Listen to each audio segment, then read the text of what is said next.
ಯಾರಿಗಿದೆ fundamental right? ಮಠ ಮಧ್ಯಾಹ್ನದಲ್ಲಿ 10-17 ವರ್ಷದ ಹೆಣ್ಣು ಮಗಳನ್ನು ರೇಪ್ ಮಾಡಿ ಬಿಸಾಡಿದ್ರೆ ಬಾಯಿ ಮುಚ್ಚಿಕೊಂಡು ಕೂತ್ಕೊಂತ ಹೇಳ್ತದೆ ಈ ದೇಶದ ಕಾನೂನು? ಹೇಳ್ತದೆ ಈ ದೇಶದ ಕಾನೂನು? ಪ್ರಶ್ನೆ ಮಾಡಬಾರ್ದು ಅಂತ ಹೇಳಿದ್ರೆ ಮುಂದಿನ ದಿನಗಳಲ್ಲಿ ಪ್ರಾಣವನ್ನು ಬಿಡ್ತೇವೆ ನಾವು. ಅತ್ಯಾಚಾರಿಗಳನ್ನು ತಂದು ಎದುರು ನಿಲ್ಲಿಸಬೇಕು ಈ ದೇಶದ ಕಾನೂನು. ಗ್ರಾಮದಲ್ಲಿ ಸಾವಿರಾರು ಅತ್ಯಾಚಾರ ಆಗಿದೆ. ಮುಂದಿನ ದಿನಗಳಲ್ಲಿ ಜನಗಳು ಎದ್ದು ಕಾನೂನನ್ನು ಕೈಗೆ ತಕೊಂಡ್ರೆ ಅದರ ಜವಾಬ್ದಾರಿ ಈ ರಾಜ್ಯದ ಸರ್ಕಾರ, ಈ ಕೇಂದ್ರ ಸರ್ಕಾರ, ಈ ದೇಶದ ಕಾನೂನು ಆಗ್ತದೆ. ಮಾತಾಡಬೇಡಿ. ನೀವು ರೇಪುಗಳನ್ನು ಮಾಡ್ತಾ ಹೋಗ್ತೀರಿ, ಅತ್ಯಾಚಾರಿಗಳು, ವಿಕೃತ ಕಾಮಿಗಳು. ಸರ್, ಕಾರ್ಯಕ್ರಮಕ್ಕೆ ಆತ್ಮೀಯ ಸ್ವಾಗತ. ಸೌಜನ್ಯ ಹೋರಾಟದಲ್ಲಿ ಗರ್ಜನೆ ಮಾಡಿದ ಮಹೇಶ್ ಶೆಟ್ಟಿ ತಿಮ್ಮನಹಳ್ಳಿ ಅವರು ಮೌನವಾಗಿದ್ದಾರೆ. ಮಾತಾಡಬಾರದು ಏನಾದರೂ ಇದೆಯಾ? ಸೌಜನ್ಯ ಹೋರಾಟವನ್ನು ಕೈಬಿಟ್ಟರು. ಕೆಲವು ಸಲ ಮೌನವೇ ಉತ್ತರ ಆಗ್ತದೆ. ಆ ಮೌನ ಹೇಗೆ ಇರ್ತದೆ ಅಂತ ಹೇಳಿದ್ರೆ, ಮೊನ್ನೆ ನೋಡಿದ್ರಲ್ಲ ನೀವು ಕುಂಭಮೇಳದಲ್ಲಿ ಮೌನಿ ಅಮಾವಾಸ್ಯೆ ಏನಾಗಿದೆ ಅಂತ ಹೇಳಿ. ಆ ಮೌನಗಳು ಕಟ್ಟೆ ಹೊಡೆದಾಗ ಅಂತ ಪರಿಸ್ಥಿತಿ ನಿರ್ಮಾಣ ಆಗ್ತದೆ. ಮತ್ತೆ ಎದುರುಗಡೆ ಯಾರು ಏನು ಎತ್ತ ಅಂತ ಹೇಳಿ ಕೈಗೆ ಸಿಗುವುದಿಲ್ಲ. ಅದಕ್ಕೋಸ್ಕರ ನಾವು ಮೌನವಾಗಿದ್ದೇವೆ. ಮೌನವೇ ನಮ್ಮ ಎದುರಾಳುಗಳಿಗೆ, ಯಾರು ಅತ್ಯಾಚಾರಿಗಳು, ಅನಾಚಾರಿಗಳು, ರೇಪಿಸ್ಟ್ಗಳು, ಕಾಮಂದರು, ಬಡ್ಡಿ ದಂಧೆ, ಮೀಟರ್ ಬಡ್ಡಿ ದಂಧೆಕೋರರು, ಪಾಪದ ಜನರ ಧನದಾಯಿಗಳು, ಭೂದಾಯಿಗಳು ಯಾರ್ಯಾರು ಇದ್ದಾರೋ ನಮ್ಮ ಹೋರಾಟದ ಮುಂದೆ,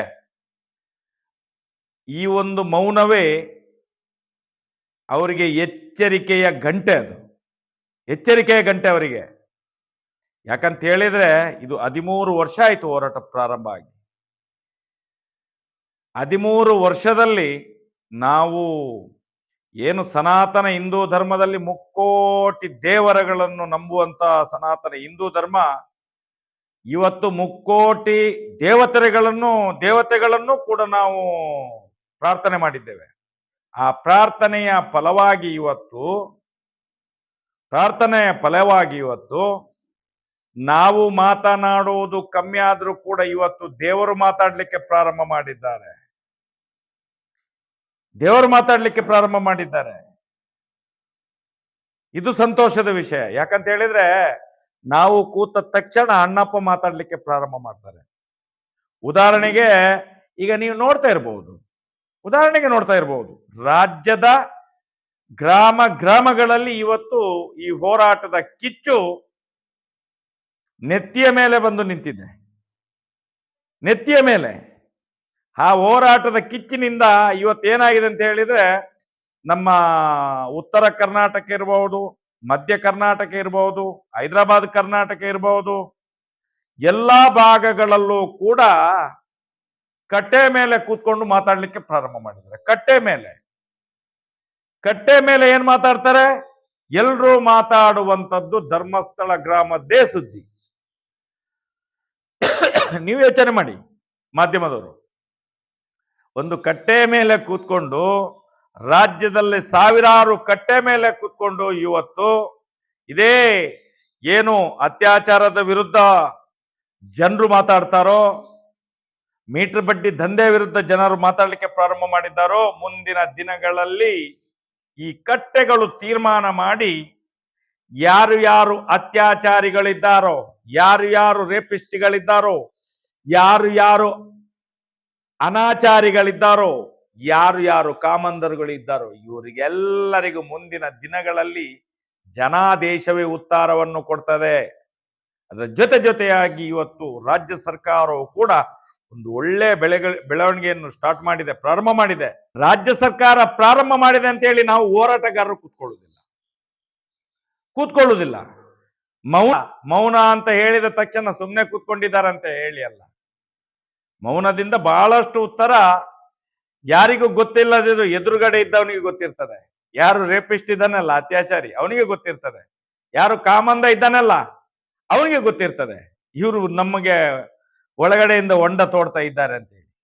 ಜನಗಳ ಹತ್ರ ಇರುವಂತ ಪ್ರಶ್ನೆ ಇದೆ. ಸೌಜನ್ಯ ಹೋರಾಟವನ್ನ ಯಾಕೆ ಮಾಡ್ತಿದ್ದಾರೆ? ಏನಾಗ್ತಿದೆ ಪ್ರಕರಣ, ಏನಾಗಿದೆ, ಇದ್ರ ಬಗ್ಗೆ ಯಾರಿಗೂ ಮಾಹಿತಿ ಇಲ್ಲ.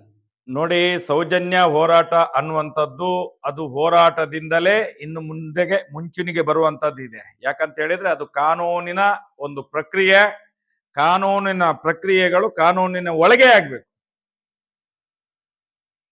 ಕಾನೂನಿನ ಒಳಗೆ ಆಗ್ಬೇಕು. ಇವತ್ತೇನು ಬಡ್ಡಿ ದಂಧೆ ಹೋರಾಟ, ಅದು ಸೌಜನ್ಯ ಹೋರಾಟ ಅಲ್ವ? ಅದು ಸೌಜನ್ಯ ಶಕ್ತಿಯ ಹೋರಾಟ ಅಲ್ವ? ಅದು ಸೌಜನ್ಯ ಹೋರಾಟಗಾರರೇ ಮಾಡುವಂತ ಹೋರಾಟಗಾರರಲ್ವಾ? ಎಲ್ಲ ಹೇಳ್ತಾರೆ ಅವರು ನಮ್ಮಲ್ಲೇ ಮೊದಲು ಅಂತ ಹೇಳಿ. ವರ್ಷದ ಹಿಂದೆಯೇ ಬಡ್ಡಿ ವ್ಯವಹಾರದ ಸೌಜನ್ಯನ ಹೋರಾಟ ಮಾಡುವಾಗಲೇ ಆವತ್ತು ಕೂಡ ನಾವು ಬಡ್ಡಿ ವ್ಯವಹಾರದ ಬಗ್ಗೆ ಮಾತಾಡಿದೆವು. ಯಾರ ಹತ್ರ ಅದು ಯೂಟ್ಯೂಬ್ ಅಲ್ಲಿ ಆವತ್ತಿನ ವಿಡಿಯೋ ಇದ್ರೆ ನೋಡ್ಬೋದು ನೀವು. ಆವತ್ತು ಕೂಡ ಮಾತಾಡಿದ್ದೇವೆ ನಾವು. 26-28% ಬಡ್ಡಿ ತೆಕೊಂಡು ಸಮಾಜ ದ್ರೋಹದ ಕೆಲಸ ಮಾಡ್ತಾ ಇದ್ದಾರೆ. ದೀನ ದಲಿತರ ಮನೆಗಳನ್ನು ಹೊಡಿತಾ ಇದ್ದಾರೆ, ಆತ್ಮಹತ್ಯೆಗಳಾಗ್ತಾ ಇದ್ದಾವೆ ಹೇಳ್ತಾ ಇದ್ದೇವೆ. ಆವತ್ತು ಕೂಡ 13 ವರ್ಷದ ಹಿಂದೆ ಮಾತಾಡ್ಲಿಕ್ಕೆ ಪ್ರಾರಂಭ ಮಾಡಿದ್ದೇವೆ. ನೋಡಿ, ಒಂದು ಸತ್ಯ ಅನ್ನುವಂಥದ್ದು ಬಹಳ ಕಹಿ. ಅದು 13 ವರ್ಷ ಹಿಡಿಯಿತು ನೋಡಿ. 13 ವರ್ಷ ಹಿಡಿಯಿತು. ಅದು ಕೂಡ ಸೌಜನ್ಯನ ಹೋರಾಟದ ಫಲವೇ ಇವತ್ತು ಮುಂಚೂಣಿಗೆ ಬಂದು ನಿಂತಿದೆ. ಇದು ಹೋರಾಟ ಅಲ್ವಾ? ನಾವು ಹೋರಾಟ ಮಾಡ್ತಾ ಇಲ್ವಾ? ಸೌಜನ್ಯನ ಹೋರಾಟ ಕೋರ್ಟಿನ ಮುಖಾಂತರ ಆಗುವಂಥದ್ದು. ನಾವು ಹೇಳ್ತೇವೆ, ಈಗ ಉದಾಹರಣೆಗೆ ಸೌಜನ್ಯನ ಕೇಸಿನಲ್ಲಿ ಕೂಡ ಎಕ್ವಿಟಲ್ ಕಮಿಟಿ ಮಾಡಬೇಕು ಅಂತ ಹೇಳಿ ಕೋರ್ಟ್ ಆದೇಶ ಮಾಡಿದ್ರು ಕೂಡ ರಾಜ್ಯ ಸರ್ಕಾರ ಇನ್ನೂ ಸುಮ್ಮನೆ ಕೂತಿದೆ. ಏನು ಸೌಜನ್ಯ ಪರ ಹೋರಾಟ ಮಾಡುವವರಿಗೆ ಇದಾಗ್ತದೇನು? ಮಾತಾಡಿದ ತಕ್ಷಣ ಕಂಟೆಂಪ್ಟ್ ಆಗ್ತದೆ. ಜನರು ಕೇಳೋ ಪ್ರಶ್ನೆ ಇದೆ, ರಾಜ್ಯ ಸರ್ಕಾರ ಸುಮ್ಮನೆ ಕೂತಿದೆ, ಹೋರಾಟ ಮಾಡ್ತಾರೆ, ಅವ್ರು ಯಾಕೆ ಸುಮ್ಮನೆ ಕೂತಿದ್ದಾರೆ? ಇಲ್ಲ, ಸುಮ್ಮನೆ ನೋಡಿ, ಹೋರಾಟ ಅನ್ನುವಂಥದ್ದು ನಿರಂತರವಾಗಿ ನಾವು 13 ವರ್ಷದಿಂದ ಹೋರಾಟ ಮಾಡ್ತಾ ಇದ್ದೇವೆ. ಇದೇನು ಕಮ್ಮಿ ಹೋರಾಟ ಅಲ್ಲ ಇದು. ಮಾತಾಡ್ತಿದ್ದೇವೆ ಅಲ್ಲ. ನಮ್ಮ ಹತ್ರ ಮಾತಾಡ್ಲಿಕ್ಕೆ ಇವತ್ತು ತುಂಬಾ ಯೂಟ್ಯೂಬರ್ಸ್ಗಳು ಬರ್ತಾ ಇದ್ದಾರೆ, ತುಂಬಾ ವಕೀಲರುಗಳ ಟೀಮ್ ಬರ್ತಾ ಇದ್ದಾರೆ, ತುಂಬಾ ಹೋರಾಟಗಾರರು, ಹೊಸ ಹೋರಾಟಗಾರರು ಬರ್ತಾ ಇದ್ದಾರೆ, ಮಾತಾಡ್ತಾರೆ. ಎಲ್ಲರೂ ಎಲ್ಲವನ್ನೂ ಮಾತಾಡ್ಲಿಕ್ಕೆ ಆಗುದಿಲ್ಲ. ಈಗ ಉದಾಹರಣೆಗಾಗಿ ಸೌಜನ್ಯಳ ಕೇಸು, ಅದು ಇನ್ನು ಮುಂದಿನ ದಿನಗಳಲ್ಲಿ ಕಾನೂನಿನ ಒಳಗಡೆಯಾಗಿ ಕಾನೂನಿನಿಂದಲೇ ಆಗುವಂತ ಕೆಲಸಗಳದು. ಈ ದೇಶದ ಕಾನೂನು ನ್ಯಾಯಾಂಗದ ವ್ಯವಸ್ಥೆ ಅದನ್ನು ಮಾಡಲೇಬೇಕಾಗ್ತದೆ. ಯಾಕಂತ ಹೇಳಿದ್ರೆ ಅದರಲ್ಲಿ ಅಷ್ಟು ಮೆಟೀರಿಯಲ್ ಇದೆ, ಅದನ್ನೆಲ್ಲ ನಾಶ ಮಾಡಿದ್ದಾರೆ. ಆದ್ರೂ ಕೂಡ ಇವತ್ತು ನಾವು ಅದನ್ನು ಅಷ್ಟು ಕಲೆಕ್ಷನ್ ಮಾಡಿ ಕೊಡ್ತಾ ಇದ್ದೇವೆ. ತಯಾರಿಗಳು ಬೇಕಲ್ಲ ಸ್ವಾಮಿ. ಒಂದು ಬಿಲ್ಡಿಂಗ್ ಕಟ್ಟಬೇಕಾದ್ರೂ ಬರೇ ಹೊಯ್ಗೆ ಇದ್ರೆ ಕಟ್ಲಿಕ್ಕೆ ಆಗುದಿಲ್ಲ. ಅದಕ್ಕೆ ಕಬ್ಬಿಣ ಬೇಕು, ಸಿಮೆಂಟ್ ಬೇಕು, ಅದಕ್ಕೆ ಒಂದಷ್ಟು ಧನ ಸಂಪನ್ಮೂಲ ಬೇಕಾಗ್ತದೆ, ಅದಕ್ಕೊಂದಷ್ಟು ಕಾರ್ಯಕರ್ತರು ಬೇಕಾಗ್ತದೆ, ಕರ್ಮಚಾರಿಗಳು ಬೇಕಾಗ್ತದೆ, ಇಂಜಿನಿಯರ್ ಬೇಕಾಗ್ತದೆ. ಅದೇ ರೀತಿ ನಮ್ಮ ಸೌಜನ್ಯ ಹೋರಾಟ ಅಂದ್ರೆ ಇದು ಸಾಮಾನ್ಯ ಅತ್ಯಾಚಾರಿಗಳ ವಿರುದ್ಧ ನಡೆಯುವಂತ ಹೋರಾಟ ಅಲ್ಲ ಸ್ವಾಮಿ. ಸೌಜನ್ಯನ ಅತ್ಯಾಚಾರಿಗಳು ಹೇಗೆ ಇದ್ದಾರೆ ಅಂತ ಹೇಳಿದ್ರೆ, ರಾಮ್ ರಹೀಂ ಬಾಬಾ ಅಂತ ಇದ್ದಲ್ಲ, ಅವನಿಗಿಂತ ಮೇಲಿನ ಭಾಗದಲ್ಲಿರುವವರು, ಹೊಸರಾಮ್ ಬಾಬನಿಗಿಂತ ಮೇಲೆ ಇರುವಂತ ಅತ್ಯಾಚಾರಿಗಳು ಅಷ್ಟು ಪ್ರಭಾವಿಗಳು. ಅದೇನು ಅಷ್ಟು ಸುಲಭ ಇಲ್ಲ. ಇದಕ್ಕೆಲ್ಲ ಅಮೆರಿಕದ, ಇಂಗ್ಲೆಂಡಿನ, ಹೊರದೇಶದ ಇಂಜಿನಿಯರ್ಗಳು ಬೇಕಾಗ್ತದೆ. ಯಾಕಂತ ಹೇಳಿದ್ರೆ ಫೌಂಡೇಶನ್ ಬಹಳ ಗಟ್ಟಿ ಬೇಕಾಗ್ತದೆ. ಅದಕ್ಕೋಸ್ಕರ ಅದಕ್ಕೆ ಬೇಕಾದಂತ ಎಲ್ಲ ಪೂರ್ವ ಸಿದ್ಧತೆಗಳನ್ನು ನಾವು ಮಾಡಿಕೊಂಡಾಗಿದೆ. ಯಾವುದೇ ರೀತಿಯಲ್ಲೂ ಈ ಸಮಾಜಕ್ಕೆ ನ್ಯಾಯ ಕೊಡಿಸುವಂತ ಕೆಲಸವನ್ನು ಮುಂದಿನ ದಿನಗಳಲ್ಲಿ ಮಾಡಿಯೇ ತೀರ್ತೇವೆ. ಇದು ಅಣ್ಣಪ್ಪನ ಮೇಲೆ ಪ್ರಮಾಣ ಮಾಡಿ ಹೇಳುವಂಥದ್ದು, ಇದು ಮಂಜುನಾಥ ದೇವರ ಮೇಲೆ ಪ್ರಮಾಣ ಮಾಡಿ ಹೇಳುವಂಥದ್ದು.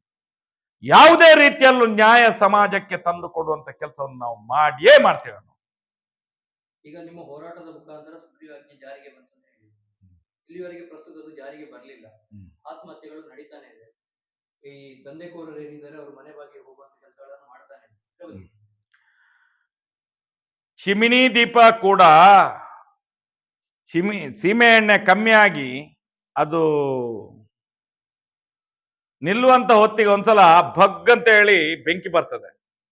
ಅದೇ ರೀತಿ ಯಾಕಂತ ಹೇಳಿದ್ರೆ ಇವರಿಗೆ ಸಾಮಾನ್ಯ ರಾಜಕೀಯದ ಹೆದರಿಕೆ ಇಲ್ಲ, ಇವರಿಗೆ ಸಾಮಾನ್ಯ ರಾಜಕೀಯದ ಹೆದರಿಕೆ ಇಲ್ಲ ಇವರಿಗೆ. ಯಾಕಂತ ಹೇಳಿದ್ರೆ ಎಲ್ಲಾ ಕಡೆಗಳಲ್ಲೂ ಕೂಡ ಎಲ್ಲರನ್ನು ಕಟ್ಟಿ ಹಾಕ್ಬಹುದು ಅನ್ನುವಂತ ಒಂದು ತಲೆಯಲ್ಲಿ ಬಂದೋಗಿದೆ ಇವರಿಗೆ. ಯಾಕಂತ ಹೇಳಿದ್ರೆ ಆನೆ ಹೋದದ್ದೇ ದಾರಿ ಅಂತ ಹೇಳಿ. ಇವತ್ತು ಅದು ನಡೆಯುವುದಿಲ್ಲ. ಏನು ಈ ಅತ್ಯಾಚಾರಿಗಳು ಕಾಮಂದರುಗಳು ಇದ್ದಾರಲ್ಲ, ಅವರಿಗೆ ಮುಂದಿನ ದಿನಗಳಲ್ಲಿ ಮಾರಿ ಹಬ್ಬ ಕಾದಿದೆ. ಮತ್ತೆ ಅಣ್ಣಪ್ಪ ಅನ್ನುವಂತ ಶಕ್ತಿ ಏನಿದೆ ಅಲ್ವಾ, ಅದು ಒಬ್ಬ ತಪ್ಪು ಮಾಡಿದ್ರೆ 100 ತಪ್ಪು ಆಗುವ ತನಕ ಶ್ರೀಕೃಷ್ಣ ಪರಮಾತ್ಮ ಹೇಳಿದಾಗೆ 100 ತಪ್ಪು ಆಗೋ ತನಕ ಕಾಯ್ತಾರೆ. ಮತ್ತೆ ಒಂದ್ಸಲ ಹಿಡ್ಕೊಂಡ್ರೆ ಮುಂದಿನ ದಿನಗಳಲ್ಲಿ ಅವನಿಗೆ ಯಾವುದೇ ರೀತಿಯಲ್ಲಿ ದಡ ಸೇರ್ಲಿಕ್ಕೆ ಆಗುವುದಿಲ್ಲ. ತಪ್ಪಿನ ಮೇಲೆ ತಪ್ಪನ್ನೇ ಮಾಡ್ಬೇಕಾಗ್ತದೆ ಅವನು, ತಪ್ಪಿನ ಮೇಲೆ ತಪ್ಪನ್ನೇ ಮಾಡ್ಬೇಕಾಗ್ತದೆ ಅವನಿಗೆ. ಮತ್ತೆ ಅವನು ಮಾಡುವಂತ ಸರಿ ಅಂತ ಹೇಳಿ ಮಾಡ್ಲಿಕ್ಕೆ ಹೊರಟು ಅದು ಆಗುವುದೇ ತಪ್ಪು. ಅದು ಅಣ್ಣಪ್ಪನ ಕೆಲಸ. ಅದು ಅಣ್ಣಪ್ಪ ಅನ್ನುವಂತ ಶಕ್ತಿ ಇದೆ ಅಲ್ಲ, ಅದು ಮುಂದಿನ ದಿನಗಳಲ್ಲಿ ಇವತ್ತು ಅಣ್ಣಪ್ಪ ದೇವರು ಕೆಲಸವನ್ನು ಮಾಡ್ಲಿಕ್ಕೆ ಶುರು ಮಾಡಿದ್ದಾರೆ.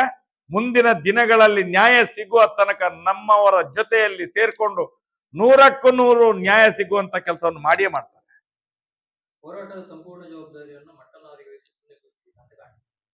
ಇದರ ಬಗ್ಗೆ ಹೋರಾಟದ ಜವಾಬ್ದಾರಿ ಯಾರ್ಯಾರು ಮುಂಚೂಣಿಯಲ್ಲಿ ನಿಂತು ಹೋರಾಟ ಮಾಡ್ತಾರೋ ಅವ್ರು ಎಲ್ರಿಗೂ ಅರ್ಪಣೆ. ಸೌಜನ್ಯನ ಹೋರಾಟ ಅನ್ನುವಂಥದ್ದು ಯಾರು ಕೂಡ ಬಂದು ಮಾಡಬಹುದು, ಮಟ್ಟಣ್ಣನವರು ಮಾತ್ರ ಅಲ್ಲ. ಯಾವುದೇ ಹೋರಾಟಗಾರನಿಗೆ ಮುಂದೆ ಬಂದು ನಿಂತ್ಕೊಂಡು ಹೋರಾಟ ಮಾಡಬಹುದು. ಹೋರಾಟದಲ್ಲಿ ವಿರಾಮ ಇಲ್ಲ. ಹೋರಾಟಗಾರನಿಗೆ ಶಸ್ತ್ರ ತ್ಯಾಗ ಮಾಡಿ ಓಡುವಂತ ಪ್ರಕ್ರಿಯೆ ಹೋರಾಟದಲ್ಲಿ ಇರುವುದಿಲ್ಲ. ಯಾರು ನಿರಂತರವಾಗಿ ಜನರ ಮಧ್ಯೆ ನಿಂತ್ಕೊಂಡು ಹೋರಾಟ ಮಾಡ್ತಾನೋ, ಯಾವುದೇ ಒಂದು ವಿಚಾರವನ್ನು ಎತ್ಕೊಂಡು ಹೋರಾಟ ಮಾಡ್ತಾನೋ, ಅವನು ಹೋರಾಟಗಾರ ಆಗೋದು. ಕೇಸೆಲ್ಲ ಹಾಕಿದ ತಕ್ಷಣ ಸೌಜನ್ಯನ ಹೋರಾಟ ನಿಲ್ಲುವುದಿಲ್ಲ. ಅದು ಇನ್ನೊಂದು ಭಾಗದಲ್ಲಿ ಅದು ಹುಟ್ಕೊಂಡು ಸೌಜನ್ಯನ ಹೋರಾಟವನ್ನೇ ಮಾಡ್ತದೆ. ಗೊತ್ತಾಯ್ತಲ್ವಾ? ಇದು ಇರುವಂತದ್ದು. ಮಟ್ಟಣ್ಣನವರು ಮುಂದೆ ಹೋಗ್ತಾರೆ ಅಂತ ಹೇಳಿದ್ರೆ ಅವ್ರಿಗೆ ತಾಕತ್ತಿದೆ. ಅವರೊಂದು ಈ ಒಂದು ರಾಜ್ಯದ ಉದ್ದಗಲಕ್ಕೆ ಸಂಚಾರ ಮಾಡಿದಂತ ಒಬ್ರು ಹೋರಾಟಗಾರರು ಅವರು. ಸಮಾಜದ ಏಳಿಗೆಗೋಸ್ಕರ, ಸಮಾಜದ ಏಕತೆಗೋಸ್ಕರ, ಧರ್ಮದ ರಕ್ಷಣೆಗೋಸ್ಕರ ಅನಾದಿ ಕಾಲದಿಂದಲೂ ಅವರೊಂದು ಮುಂಚೂಣಿ ನಾಯಕರಾಗಿ ಬೆಳೆದು ಬಂದವರು. ಯಾವಾಗ ಭ್ರಷ್ಟಾಚಾರ ತಾಂಡವ ಆಡಿತೋ ಅದರ ವಿರುದ್ಧ ಸೆಟೆದು ನಿಂತು ಅದನ್ನೆಲ್ಲ ತ್ಯಾಗ ಮಾಡಿ ಹೊರಗಡೆ ಬಂದವರು. ಅವರಿಗೆ ಇವತ್ತು ಏನು ಈ ಪೊಲೀಸ್ ಮೆಂಟಾಲಿಟಿ ಇದೆಯೋ, ಏನು ಈ ದೇಶದ ಕಾನೂನಿನ ಬಗ್ಗೆ ಅರಿವು ಇದೆಯೋ ಅವ್ರಿಗೆ ಇರುವುದರಿಂದ ಅವರು ನಿರಂತರವಾಗಿ ಹೋರಾಟವನ್ನು ಕೈಯಲ್ಲಿ ತಕೊಂಡು ಮುಂಚೂಣಿಯಲ್ಲಿ ಸಾಕ್ತಾ ಇದ್ದಾರೆ. ಅವರು ಗೊತ್ತಿದೆ ಅವರಿಗೆ ಯಾವ ರೀತಿಯಲ್ಲಿ ಹೋರಾಟ ಮಾಡಬೇಕು ಅಂತ ಹೇಳಿ. ಯಾವುದೇ ಸಂದರ್ಭದಲ್ಲೂ ಮುಂಚೂಣಿ ನಾಯಕರನ್ನು ಬಿಟ್ಟು ಅವರು ಮುಂದೆ ಹೋಗುವಂತದ್ದಿಲ್ಲ. ಎಲ್ಲಾ ಕಡೆಗಳಲ್ಲಿ ಮಾತಾಡಬೇಕಾದ್ರೂ ಕೂಡ, ಒಂದು ಯೂಟ್ಯೂಬ್ ಅಲ್ಲಿ ಮಾತಾಡ್ಬೇಕಾದ್ರೂ ಕೂಡ ಚರ್ಚೆ ಮಾಡಿ ಮಾತಾಡ್ತಾರೆ ಅವರು. ಒಬ್ಬ ಮುಂದೆ ಹೋಗಿ ಹೋರಾಟ ಮಾಡ್ತಾರೆ ಅಂತ ಹೇಳಿದ್ರೆ ನಾವು ಸಂತೋಷ ಪಡುವವರು ನಾವು. ಅದು ಹೋರಾಟ. ಸೌಜನ್ಯನ ಹೋರಾಟದಲ್ಲಿ ಹೋರಾಟ ಮಾಡ್ಲಿಕ್ಕೆ ಎಷ್ಟು ಜಾಗಗಳಿದ್ದಾವೆ, ಎಷ್ಟೋ ದಾರಿಗಳಿದ್ದಾವೆ. ಯಾಕಂತ ಹೇಳಿದ್ರೆ ಸೌಜನ್ಯನನ್ನು ಅತ್ಯಾಚಾರ ಮಾಡಿದ ಪಾಪಿಗಳು, ರೇಪಿಸ್ಟ್ಗಳು, ಕಾಮಂದರು, ವಿಕೃತ ಕಾಮಿಗಳು ಅವ್ರು ಹೇಗೆ ಇದ್ದಾರೆ ಅಂತ ಹೇಳಿದ್ರೆ ಎಲ್ಲಾ ರಂಗಗಳಲ್ಲೂ ಬಲಡ್ಯರೆ. ಯಾಕಂತ ಹೇಳಿದ್ರೆ ಆ ದೃಷ್ಟಿಯಿಂದ 100 ವರ್ಷಗಳಿಂದ ಸಾವಿರಾರು ಅತ್ಯಾಚಾರವನ್ನು ಮಾಡ್ಕೊಂಡು ಬಂದಿದ್ದಾರೆ. ಸಾವಿರ ಅತೃಪ್ತ ಹೆಣ್ಣು ಮಗಳ ಅತ್ಯಾಚಾರ ಆಗಿದೆ ಅಲ್ಲಿ ಧರ್ಮಸ್ಥಳದಲ್ಲಿ. ಅದೇನು ಹೋರಾಟ ಏನು ಕಮ್ಮಿ ಅಲ್ಲ. ಹೋರಾಟ ಒಬ್ಬ ಮೈಶೆಟ್ಟಿ ತಿಮರೋಡಿಯಿಂದ ಅಲ್ಲ. ಇವತ್ತು ಲಕ್ಷಾಂತರ ಕೋಟ್ಯಾಂತರ ಮೈಶೆಟ್ಟಿ ತಿಮರೋಡಿಗಳು ತಯಾರಾಗಿದ್ದಾರೆ. ಗೊತ್ತಿದೆ ನಿಮ್ಗೆ? ಇದು ಮಾಧ್ಯಮದವರಿಗೆ ಗೊತ್ತಿರಬೇಕು. ದೊಡ್ಡ ದೊಡ್ಡ ಮಾಧ್ಯಮಗಳು ಮಾತಾಡ್ತಾರಲ್ವಾ, ಇವ್ರಿಗೆ ಅದು ಗೊತ್ತಿರಬೇಕು.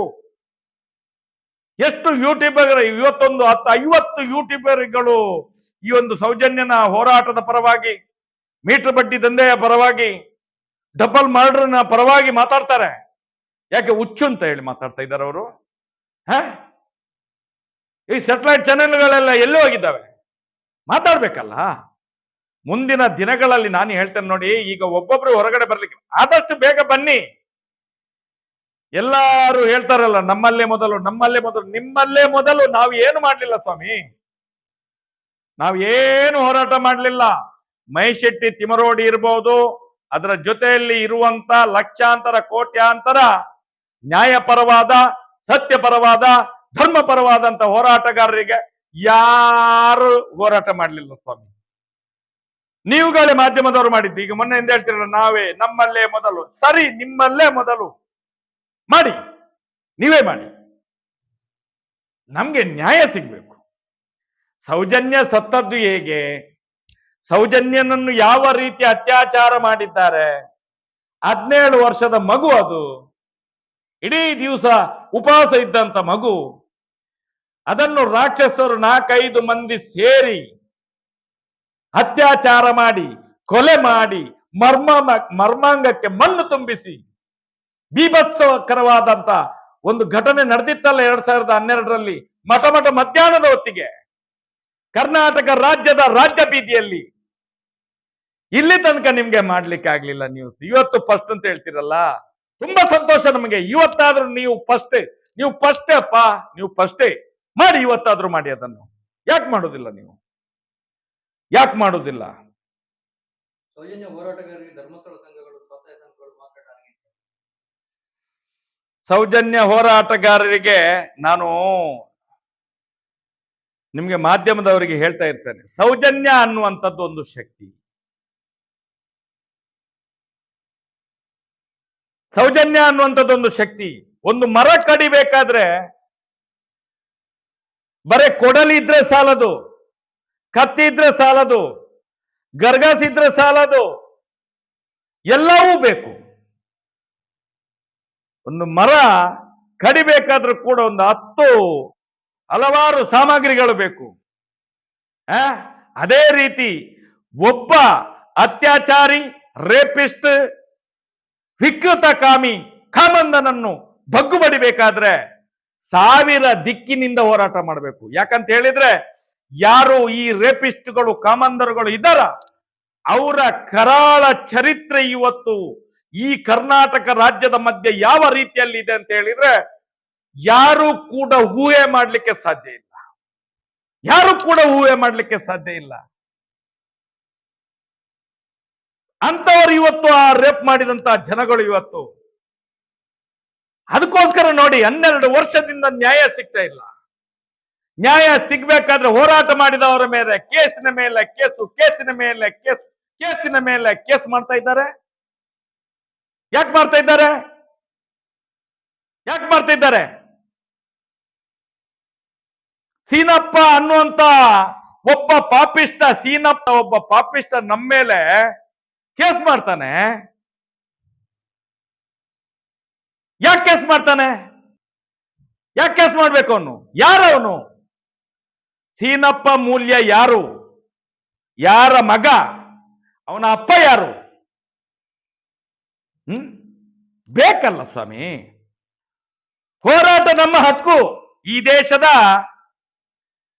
ಉಚ್ಚ ನ್ಯಾಯಾಲಯ, ಸುಪ್ರೀಂ ಕೋರ್ಟೇ ಹೇಳಿರುವಂತದ್ದು, ನ್ಯಾಯ ಕೇಳುವಂಥದ್ದು ಈ ದೇಶದ ಪ್ರಜೆಗಳ ಹಕ್ಕು. ನಿಮ್ಮ ಹಕ್ಕನ್ನು ಯಾರೂ ಕಸಿದುಕೊಳ್ಳಿಕ್ಕೆ ಆಗುವುದಿಲ್ಲ. ಯಾಕೆ ಸ್ವಾಮಿ ಕಸಿದುಕೊಳ್ತಿದ್ದೀರಿ ನೀವು? ಈ ದೇಶದಲ್ಲಿ ಎಷ್ಟು ಸಂವಿಧಾನ ಇದೆ? ನಾನು ಕೇಳುವಂಥದ್ದು, ಈ ದೇಶದಲ್ಲಿ ಎಷ್ಟು ಸಂವಿಧಾನ ಇದೆ? ಸುಪ್ರೀಂ ಕೋರ್ಟಿನ ಆಜ್ಞೆಯನ್ನು ಮೀರಿ ನಡೆಯುವಂತ ಸಂವಿಧಾನ ಎಲ್ಲಿದೆ? ಅದು ಎಲ್ಲಿದೆ? ಯಾಕಿದೆ ಅದು? ಹಾಗಾದ್ರೆ ದಿವಸಕ್ಕೆ ಒಬ್ಬ ಒಂದೊಂದು ಕಾನೂನನ್ನು ಮಾಡುವುದು ಈ ದೇಶದಲ್ಲಿ?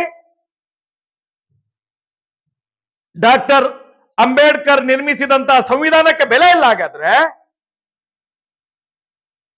ಅದೇ ಸಂವಿಧಾನ ಕೊಟ್ಟಂತ ವಾಕ್ಸ್ವಾತಂತ್ರ್ಯ ಅಲ್ಲ ನಮ್ಗೆ? ಯಾಕೆ ಮಾತಾಡಬಾರ್ದು? ನಾವು ಮಾತಾಡಬಾರ್ದು ಸ್ವಾಮಿ? ಹೇಳಿ, ಬರ್ದು ಕೊಡಿ. ಮಾತಾಡ್ಲಿಕ್ಕೆ ಇಲ್ಲ. ಭಾರತದ ಸ್ವತಂತ್ರ ಭಾರತದಲ್ಲಿ ಪ್ರಜೆಗಳು ಮಾತಾಡ್ಲಿಕ್ಕೆ ಇಲ್ಲ. ಆದೇಶ ಮಾಡಿ. ಯಾರು ಮಧ್ಯಾಹ್ನ ಹೊತ್ತಿಗೆ ರೇಪ್ ಮಾಡಿ ಬಿಸಾಡಿದಂತ ಪಾಪಿಗಳು ಏನು ಆದೇಶ ಮಾಡ್ತಾರ, ಅದೇ ಆದೇಶ ಆಗುವುದಾದ್ರೆ ಮಾಡಿ, ಅದನ್ನು ಮಾಡಿ.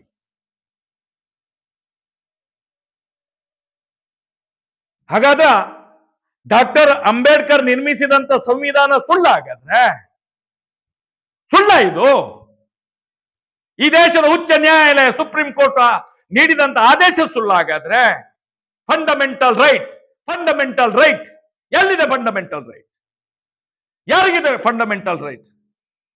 ಮಠ ಮಧ್ಯಾಹ್ನದಲ್ಲಿ 10-17 ವರ್ಷದ ಹೆಣ್ಣು ಮಗಳನ್ನು ರೇಪ್ ಮಾಡಿ ಬಿಸಾಡಿದ್ರೆ ಬಾಯಿ ಮುಚ್ಚಿಕೊಂಡು ಕೂತ್ಕೊಂತ ಹೇಳ್ತದೆ ಈ ದೇಶದ ಕಾನೂನು? ಹೇಳ್ತದೆ ಈ ದೇಶದ ಕಾನೂನು? ನಾನು ಪ್ರಶ್ನೆ ಮಾಡಬಾರ್ದು ಅಂತ ಹೇಳಿದ್ರೆ ಮುಂದಿನ ದಿನಗಳಲ್ಲಿ ಪ್ರಾಣವನ್ನು ಬಿಡ್ತೇವೆ ನಾವು. ಅತ್ಯಾಚಾರಿಗಳನ್ನು ತಂದು ಎದುರು ನಿಲ್ಲಿಸಬೇಕು ಈ ದೇಶದ ಕಾನೂನು.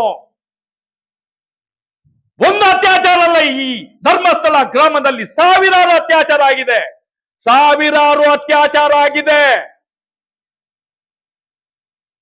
ಮುಂದಿನ ದಿನಗಳಲ್ಲಿ ಜನಗಳು ಎದ್ದು ಕಾನೂನನ್ನು ಕೈಗೆ ತಕೊಂಡ್ರೆ ಅದರ ಜವಾಬ್ದಾರಿ ಈ ರಾಜ್ಯದ ಸರ್ಕಾರ, ಈ ಕೇಂದ್ರ ಸರ್ಕಾರ, ಈ ದೇಶದ ಕಾನೂನಾಗ್ತದೆ. ಮಾತಾಡಬೇಡಿ.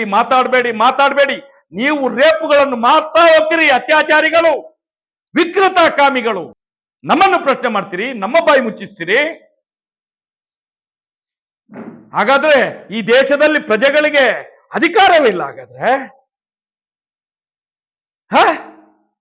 ನಾವೆಲ್ಲ ಕೈಯಲ್ಲಿ ಬಳೆ ತೊಟ್ಟು ಕೂತ್ಕೊಳ್ಬೇಕಾಗಾದ್ರೆ? ನೀವು ಹೇಳಿದನ್ನೇ ಕೇಳಬೇಕು. ಆದೇಶ ಮಾಡಿ, ಈ ದೇಶದ ಕಾನೂನು ಆದೇಶ ಮಾಡಬೇಕು. ಪ್ರಜೆಗಳಿಗೆ ಮಾತಾಡ್ಲಿಕ್ಕೆ ಇಲ್ಲ.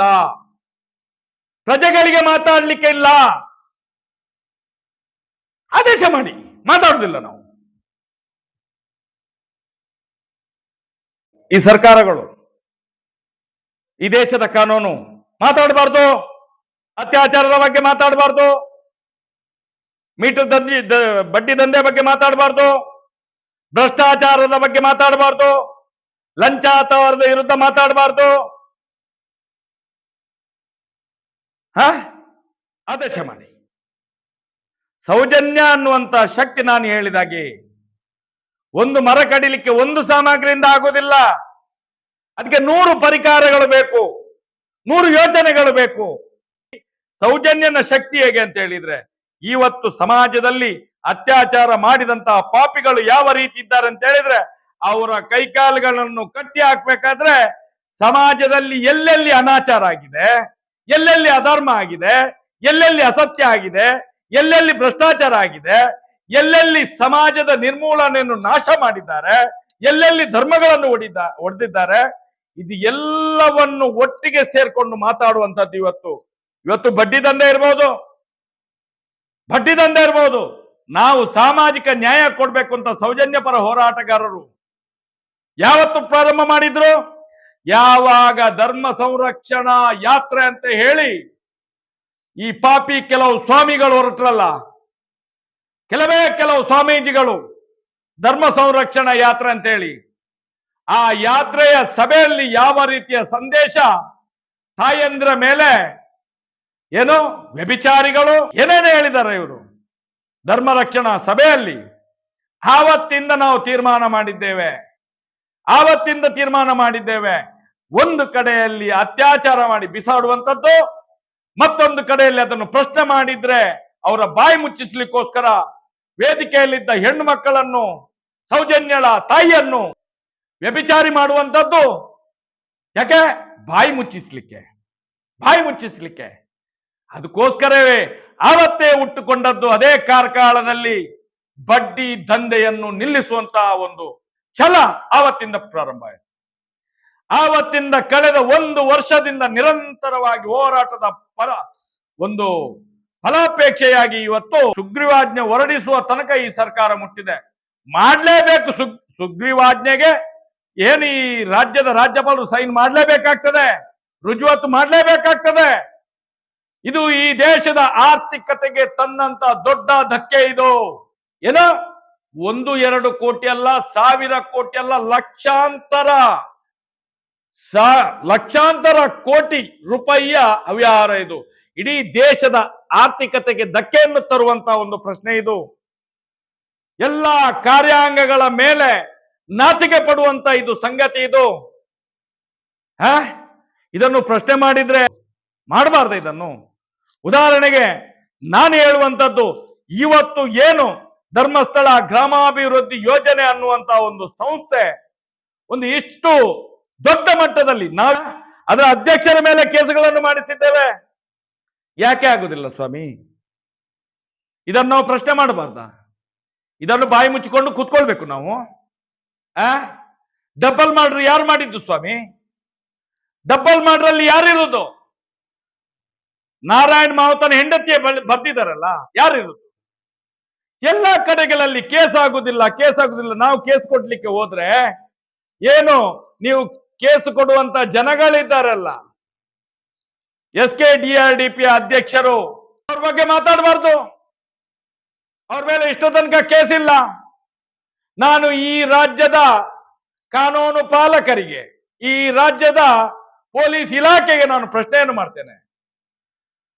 ಸನ್ಮಾನ್ಯ ಸೋಮನಾಥ್ ನಾಯ್ಕರವರು ಕೇಸ್ ಮಾಡಿದ್ದಾರೆ. ಜಾಗದ ವಿಷಯದಲ್ಲಿ ಇರ್ಬೋದು, ಬಡ್ಡಿ ದಂಧೆ ವಿಷಯದಲ್ಲಿ ಇರ್ಬೋದು, ದೇವಸ್ಥಾನದ ವಿಷಯದಲ್ಲಿ ಇರ್ಬೋದು. ಈ ಜಿಲ್ಲೆಯ AC ಅವರು, ಈ ಜಿಲ್ಲೆಯ ಜಿಲ್ಲಾಧಿಕಾರಿ ಇರ್ಬೋದು, ಈ ರಾಜ್ಯದ ಹೈಕೋರ್ಟ್ ಇರ್ಬೋದು, 3 ಕಡೆಗಳಲ್ಲಿ ಕೇಸು ದಾಖಲಾಗಿ ಯಾಕೆ ಸ್ವಾಮಿ FIR ಮಾಡಲಿಲ್ಲ? ಯಾಕೆ FIR ಮಾಡಲಿಲ್ಲ? ನಾನೇ ಹೇಳುವಂಥದ್ದು, FIR ಮಾಡಲಿಲ್ಲ ಯಾಕೆ? ಸಾಮಾನ್ಯ ಜನಗಳಾಗಿದ್ರೆ ಜೈಲಲ್ಲಿ ಇರ್ತಿರ್ಲಿಲ್ವಾ? FIR ಮಾಡಲಿಲ್ಲ ಯಾಕೆ ಕೇಳುವಂತ ಪ್ರಶ್ನೆ. ಆ FIR ಮಾಡದೆ ಇದ್ದುದರಿಂದ ಇವತ್ತು ನಮ್ಮನ್ನು ಯಾರು ಪ್ರಶ್ನೆ ಮಾಡುವವರಿಲ್ಲ ಅಂತ ಹೇಳಿ ಬೇಕಾದ ಹಾಗೆ ಈ ರಾಜ್ಯದ ಕಾನೂನಿನ ವ್ಯವಸ್ಥೆಗಳನ್ನು ಎದುರಾಕೊಂಡು ಇವತ್ತು ಎಲ್ಲರ ಮೇಲೆ ದಬ್ಬಾಳಿಕೆ ಆಗ್ತಾ ಇದೆ. ಮುಂದಿನ ದಿನಗಳಲ್ಲಿ ಸೌಜನ್ಯ ಪರ ಹೋರಾಟಗಾರರ ಮೇಲೆ ಕೂಡ ಮೊನ್ನೆ ಒಂದು ಮೀಟಿಂಗ್ ನಡೆದಿದೆ. SKDRDP ಒಂದು ಸಂಸ್ಥೆಗಳು ಸೇರ್ಕೊಂಡು 50-100 ಜನ ಸೇರ್ಕೊಂಡು ಬಡ್ಡಿ ದಂಧೆ ವಿರುದ್ಧ ಯಾರು ಹೋರಾಟ ಮಾಡ್ತಾರೆ ಅವರಿಗೆ ಒಡೀರಿ ಅಂತ ಹೇಳ್ತಾರಂತೆ. ಒಡೀರಿ, ಏನ್ ಬೇಕಾದ್ರೆ ನಿಮ್ಗೆ ತಾಕತ್ತಿದ್ದನ್ನು ಮಾಡಿ, ನಮ್ಮನ್ನು ಯಾರು ತಡೆಯೋರಿಲ್ಲ ಅಂತ ಹೇಳಿ. ನಾನು ಅದಕ್ಕೆ ಹೇಳುವಂಥದ್ದು, ಬಡ್ಡಿ ದಂಧೆ ಅನ್ನುವಂಥದ್ದು ಇದು ಸಾಮಾಜಿಕ ಪಿಡುಗು. ಇದು ಸಾಮಾಜಿಕ ಪಿಡುಗು. ಎಷ್ಟು ಮಂದಿ ಸಾಯ್ತಾರೆ ಅಂತ ಹೇಳಿದ್ರೆ, ಮೊನ್ನೆ ಸರ್ಕಾರ, ಈ ರಾಜ್ಯ ಸರ್ಕಾರ ಇವತ್ತು ಎದ್ದು ಯಾವಾಗ ಇದನ್ನು ಮೀಟರ್ ಬಡ್ಡಿ ದಂಧೆಯ ವಿರುದ್ಧ ದಾಖಲಿಲ್ಲದೆ ಮಾಡುವಂತವರ ವಿರುದ್ಧ ಯಾವತ್ತು ಹೋರಾಟಕ್ಕೆ ಕೈ ಹಾಕಿತು, ಆವತ್ತಿಂದ ಇವತ್ತು ರಾಜ್ಯದಲ್ಲಿ ಎಷ್ಟು ಜನ ದಿವಸಕ್ಕೆ ಸಾಯ್ತಾ ಇದ್ದಾರೆ ಮೀಟರ್ ಬಡ್ಡಿ ದಂಧೆಯಲ್ಲಿ ಅಂತ ಹೇಳಿ ಈಗ ಲೆಕ್ಕ ಸಿಗ್ಲಿಕ್ಕೆ ಶುರುವಾಗಿದೆ.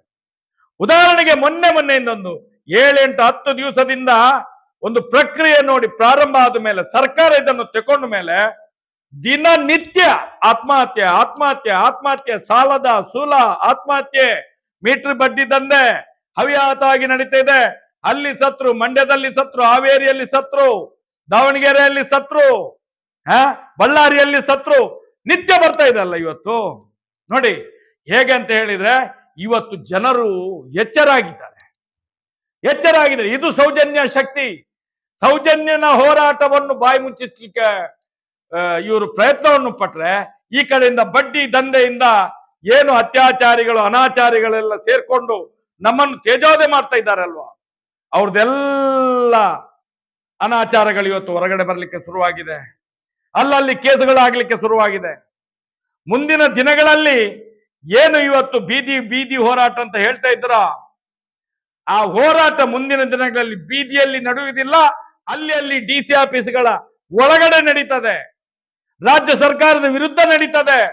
ಯಾವ ಪೊಲಿಟಿಷಿಯನ್ ಇದನ್ನು ಯಾರು ಅತ್ಯಾಚಾರಿಗಳ ಅನಾಚಾರಿಗಳ ಪರವಾಗಿ ನಿಲ್ತಾನೆ ಅವರ ಮನೆ ಬಾಗಿಲಲ್ಲಿ ನಡೀತದೆ ಹೋರಾಟಗಳು. ಇದು ಅಲ್ಲಿಗೆ ನಿಲ್ಲುವುದಿಲ್ಲ ಸ್ವಾಮಿ. ಇದೊಂದು ಸತ್ಯದ ಹೋರಾಟ, ಇದು ಧರ್ಮದ ಹೋರಾಟ, ಇದು ನ್ಯಾಯದ ಹೋರಾಟ. ಇದನ್ನು ನಿಲ್ಲಿಸಲಿಕ್ಕೆ ಯಾರಿಂದಲೂ ಸಾಧ್ಯ ಇಲ್ಲ.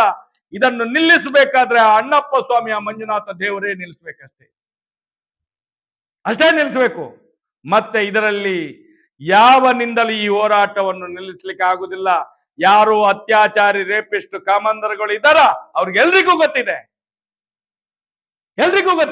ಇದನ್ನು ನಿಲ್ಲಿಸಲಿಕ್ಕೆ ಸಾಧ್ಯ ಇಲ್ಲ ಅಂತ ಹೇಳಿ.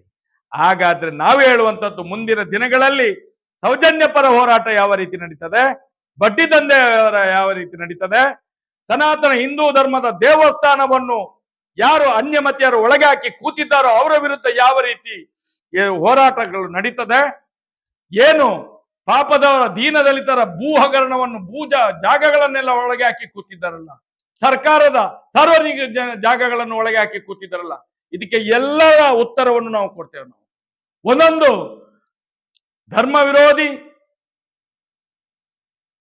ದೇಶ ವಿರೋಧಿ, ಸಮಾಜ ವಿರೋಧಿ ಎಲ್ಲಾ ಕೃತ್ಯಗಳಲ್ಲಿ ಭಾಗಿಯಾದವರಿಗೆ ಈ ಮಣ್ಣಿನಲ್ಲಿ ಬದುಕಲಿಕ್ಕೆ ಭಾರತಾಂಬೆ ಖಂಡಿತ ಭಾರತಾಂಬೆ ಬಿಡುವುದಿಲ್ಲ. ಒಂದು ತಪ್ಪು ಮಾಡಿದ್ರೆ ಅದನ್ನು ಸರಿ ಮಾಡಲಿಕ್ಕೆ ಎಷ್ಟು ಕಷ್ಟ ಬೇಕು. ಇದು ಎಲ್ಲ ಇರುವುದೇ ತಪ್ಪುಗಳು, ಹುಟ್ಟಿದ್ದೇ ತಪ್ಪಿನಿಂದ, ನಡೆಯುವುದೇ ತಪ್ಪಿನಿಂದ, ಮಾಡುವುದೇ ತಪ್ಪು, ಅನಾಚಾರ. ಇದಕ್ಕೆ ಖಂಡಿತ ಆದಷ್ಟು ಬೇಗ ಕೊನೆ ಆಗ್ತದೆ. ಸೌಜನ್ಯಲ ಆ ಹೋರಾಟದಿಂದ ಇವತ್ತು ನೀವು ಹೇಳ್ತೀರಿ ಬಡ್ಡಿ ದಂಧೆ ಯಾವಾಗ ಆ ಎಲ್ಲರೂ ವಿಶ್ವನಾಥ ದೇವರ ಒಂದು ಸಾನ್ನಿಧ್ಯದಲ್ಲಿ ಬಡವನಿಗೆ ಆದ ಅನ್ಯಾಯವನ್ನು ಕೇಳಲಿಕ್ಕೆ ಹೋಗಿದ್ದಕ್ಕೆ 50-100 ಜನ ಸೇರಿ ಸೌಜನ್ಯ ಪರ ಹೋರಾಟಗಾರರಿಗೆ ಹೊಡೆದ್ರಲ್ಲ, ಆವತ್ತೇ ಆ ದೇವಸ್ಥಾನದಲ್ಲಿ ನಾವು ಪ್ರಮಾಣ ಮಾಡಿ ಬಂದಿದ್ದೇವೆ. ವಿಶ್ವನಾಥ ಬೇರೆ ಅಲ್ಲ, ಮಂಜುನಾಥ ಸ್ವಾಮಿ ಬೇರೆ ಅಲ್ಲ. ಆವತ್ತೇ ಪ್ರಮಾಣ ಮಾಡಿದೆ. ಮುಂದಿನ ದಿನಗಳಲ್ಲಿ ಒಂದು ಧರ್ಮದ ಬಗ್ಗೆ, ಸತ್ಯದ ಬಗ್ಗೆ ಕೇಳಲಿಕ್ಕೆ ಹೋದದ್ದಕ್ಕೆ ಹೊಡೆದಿದ್ದಾರಲ್ಲ, ಆ ದೇವಸ್ಥಾನದಲ್ಲಿ ಆದಂತಹ ಒಂದು ಸಮಾಜ ವಿರೋಧಿ ಕೃತ್ಯ ಏನಿದೆ, ದೇವರ ಮುಂದುಗಡೆ ಹೊಡೆದಿದ್ದಾರೆ, ಧ್ವಜಸ್ತಂಭದ ಮುಂದೆ ಹೊಡೆದಿದ್ದಾರೆ ನಮ್ಮ ಹೋರಾಟಗಾರರಿಗೆ, ಸೌಜನ್ಯ ಪರ ಹೋರಾಟಗಾರ. ಆವತ್ತೇ ಪ್ರಮಾಣ ಮಾಡಿ ನಾವು ಕಾಯಿ ಹೊಡೆದು ಬಂದಿದ್ದೇವೆ. ನಾವು ಮುಂದಿನ ದಿನಗಳಲ್ಲಿ ಇದಕ್ಕೆ ತಾರ್ಕಿಕ ಅಂತ್ಯ ಆಗದೆ ಬಿಡುವುದಿಲ್ಲ ಅಂತ ಇವತ್ತು ಆ ವಿಶ್ವನಾಥ ದೇವರ ಮೇಲೆ ಇಟ್ಟಂತ ಆಣೆ ಪ್ರಮಾಣಗಳು ಇವತ್ತು ಸತ್ಯ ಆಗ್ತಾ ಇದೆ. ಮಂಜುನಾಥ ಬೇರೆ ಅಲ್ಲ, ವಿಶ್ವನಾಥ ದೇವರು ಬೇರೆ ಅಲ್ಲ. ಆ ನಂಬಿಕೆ ಇವತ್ತು ಕೂಡ ನಮ್ಮಲ್ಲಿ ಇದೆ. ಆ ದೇವರ ಒಂದು ಆಶಯದೊಂದಿಗೆ ನಾವು ಮುಂದಿನ ದಿನಗಳಲ್ಲಿ ಈ ಬಡ್ಡಿ ವ್ಯವಹಾರ ಏನಿದೆಯೋ, ಯಾವುದೇ ಮೀಟರ್ ಬಡ್ಡಿ ದಂಧೆ, ನಾನು ಹೇಳುವಂತದ್ದು ಸರ್ಕಾರದ ಪರ್ಮಿಷನ್ ಇಲ್ಲದೆ, ಲೇವಾದೇವಿ ಇಲಾಖೆ ಯಾವುದೇ ದಾಖಲೆಗಳಿಲ್ಲದೆ, ಈ ದೇಶದ ಉನ್ನತ ಮಟ್ಟದೊಂದು ಆರ್ ಬಿ ಐ ಸಂಸ್ಥೆ ಇದೆ, ಆ ಸಂಸ್ಥೆ ಯಾವುದೇ ದಾಖಲೆ ಇಲ್ಲದೆ ಒಂದು ಬಡ್ಡಿ ವ್ಯವಹಾರ ಮಾಡ್ತಾರಂತ ಹೇಳಿದ್ರೆ ಈ ದೇಶದ ಇಡಿ ಎಲ್ಲಿ ಹೋಗಿದ್ದಿ? ಎಲ್ಲಿ ಸತ್ತಿದ್ದಾರೆ ಇವರು? ಪಾಪಿಗಳು ಇವರೆಲ್ಲ ಮಾಡುವಂತ ಅನಾಹುತ ಇಡೀ ಸಮಾಜವನ್ನು, ಸಾವಿರಾರು ಜನರನ್ನು ಬಲಿ ತೆಗೊಂಡಿದೆ. ಈ ಬಡ್ಡಿ ವ್ಯವಹಾರ ಸಾವಿರಾರು ಜನರನ್ನು ಬಲಿ ತೆಗೊಂಡಿದೆ. ನಮ್ಮ ಬೆಳ್ತಂಗಡಿ ತಾಲೂಕಿನಲ್ಲಿ ಎಷ್ಟು ಜನ ಸತ್ತಿದ್ದಾರೆ? ಬೆಳ್ತಂಗಡಿ ತಾಲೂಕಿನಲ್ಲಿ ಹಲವಾರು ಆತ್ಮಹತ್ಯೆಗಳು ನಡೆದಿದೆ. ಆತ್ಮಹತ್ಯೆ ಅಲ್ಲ, ಬಡ್ಡಿ ವಸೂಲು ಮಾಡಲಿಕ್ಕೆ ಕೊಲೆ ಮಾಡಿದ್ದು ಇದೇ ಮೀಟರ್ ಬಡ್ಡಿ ದಂಧೆಕೋರರು. ಯಾವುದೇ RBI ಪರ್ಮಿಷನ್ ಇಲ್ಲದೆ ಇಲಾಖೆಗಳು ಏನು ಕಣ್ಣು ಮುಚ್ಚಿ ಕೂತಿದ್ದಾರ? ಅಧಿಕಾರಿಗಳು ಏನ್ ಮಾಡ್ತಾ ಇದ್ದಾರೆ? ಪೊಲೀಸ್ ಇಲಾಖೆ ಏನ್ ಮಾಡ್ತಾ ಇದೆ? ಏನ್ ಮಾಡ್ತಾ ಇದೆ? ಲಕ್ಷಾಂತರ ಕೋಟಿ ರೂಪಾಯಿಯ ಬಡ್ಡಿ ವ್ಯವಹಾರದಲ್ಲಿ ಇಡೀ ಒಂದು ನಮ್ಮ ಕಾರ್ಯಾಂಗದ ವ್ಯವಸ್ಥೆಗಳು ಸೇರಿಕೊಂಡಿದ್ದನ್ನು ಮಾಡಿಸ್ತಿದ್ದಾರೆ ಅಲ್ವ? ನಾಚಿಕೆ ಆಗೋದಿಲ್ವಾ? ನೋವಾಗೋದಿಲ್ವ ನಮ್ಗೆ? ಈ ದೇಶ ಭವ್ಯ ಭಾರತ ಅಂತ ಹೇಳುವುದಿಲ್ವ ನಾವು? ಸ್ವತಂತ್ರ ಭಾರತ ಅಂತ ಹೇಳುವುದಿಲ್ವ ನಾವು? ವಿಶ್ವ ಗುರು ಆಗ್ತದೆ ಅಂತ ಹೇಳುವುದಿಲ್ವ ನಾವು? ಎಲ್ಲಿ ಹೋಗ್ತಾ ಇದ್ದೇವೆ ನಾವು? ಎಲ್ಲಿ ಹೋಗ್ತಾ ಇದ್ದೇವೆ? ಇದನ್ನು ಪ್ರಶ್ನೆ ಮಾಡಿದ್ರೆ ನಾವು ಸಮಾಜ ದ್ರೋಹಿಗಳ? ನಾವು ಕಾನೂನು ವಿರೋಧಿಗಳ? ನಾವು ಈ ದೇಶದ ಸಂವಿಧಾನದ ವಿರೋಧಿಗಳಾಗಾದ್ರೆ ಪ್ರಶ್ನೆ ಮಾಡಬಾರ್ದಾಗಾದ್ರೆ ಮಾಡ್ಲೇಬಾರ್ದ? ನಾವು ಬಿಡಿ, ನಾವು ಅನ್ಪಡುಗಳು, ನಾವು ತಿಳಿಯದೆ ಮಾತಾಡ್ತೇವೆ. ನಾವು ಅತ್ಯಾಚಾರ ಮಾಡಿದೋ ಅತ್ಯಾಚಾರ ಮಾಡ್ತಾನೇ ಇರು. ಸಣ್ಣ ಸಣ್ಣ ಹೆಣ್ಣು ಮಕ್ಕಳನ್ನು ಕೊಂದು ರಾಜಬೀದಿಯಲ್ಲಿ ರೇಪ್ ಮಾಡಿ ಮರ್ಮಾಂಗಕ್ಕೆ ಮಣ್ಣು ತುಂಬಿ ಕಲ್ಲಲ್ಲಿ ಜಜ್ಜಿ ಆ ಮರ್ಮಾಂಗವನ್ನು ರೇಪ್ ಮಾಡಿದವ ಬದುಕಬೇಕು. ಅದಕ್ಕೆ ಈ ದೇಶದ ಕಾನೂನು ಅವಕಾಶ ಕೊಡ್ತದೆ. ಹಾಗಾದ್ರೆ ಇದೆ ನಿಮ್ಗೆ ಮುಂದಿನ ದಿನಗಳಲ್ಲಿ ಇದೆ. ನಾವು ಸುಮ್ನೆ ಕೂತದ್ದು ಸುಮ್ನೆ ಅಲ್ಲ, ನಮ್ಮ ಒಳಗಡೆ ಇರುವಂತ ಹೊರಗಡೆ ಬಂದ್ರೆ ಮಾಡ್ತೀರಿ ನೀವುಗಳು ನಿಮ್ಮ ಸ್ವಾರ್ಥಕ್ಕೋಸ್ಕರ. ಅಣ್ಣಪ್ಪ ಮಂಜುನಾಥ ದೇವರ ಶಾಪ ಸರ್ವನಾಶ ಆಗಿ ಹೋಗ್ತೀರಿ ನೀವೆಲ್ಲ. ಯಾರು ಬದುಕುವುದಿಲ್ಲ.